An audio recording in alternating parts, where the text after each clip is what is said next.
Staffers at NBC and MSNBC walked off the job last week to protest the network's massive layoffs of employees. Okay, now, here's the problem I got with it.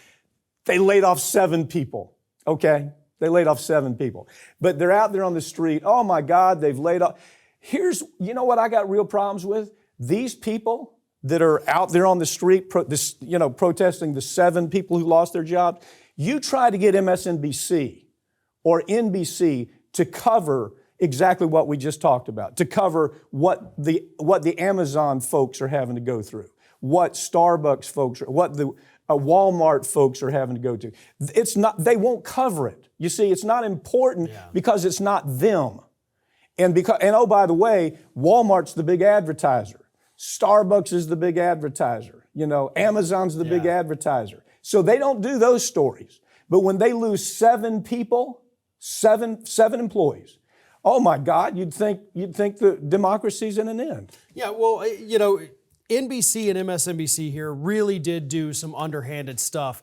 Granted, it is a small number, but there's also possibly projected more coming because we're seeing it across the board. I mean, CNN they're almost dead as it is. Big tech is laying off thousands of people. The same way. And so what they told these employees was, well, we didn't have to let the labor union know we were going to start the layoffs because we decided that we're going to take the business in a new direction. It's a new business strategy. So by reclassifying it as a strategy rather than a downsizing, they said, well, we don't have to tell you. We don't have to give you the benefits. We don't have to give you, 6 weeks pay or 90 days, however much it was that we had agreed to. So they really did screw these people over.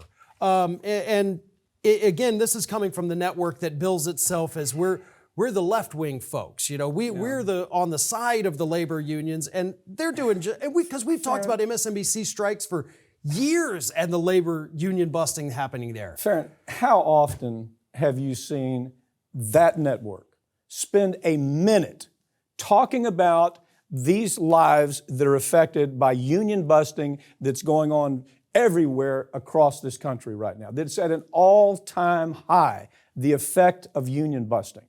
It's been re-energized.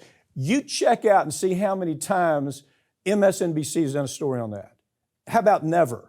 Not since Ed Schultz left the network. Yeah, Ed Schultz, that's right. I loved Ed Schultz. We used to have a show and he'd have me on 3 days a week sometimes talking about this very thing.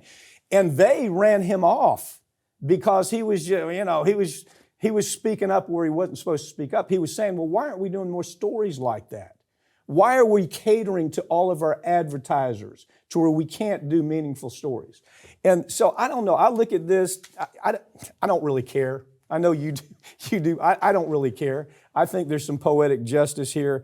And if 7 people lost their jobs, they've got bigger issues they ought to be thinking about than those 7 people. I hope they get their jobs back. I hope they work it out. But you know what? It's hard for me to feel sorry for MSNBC and NBC.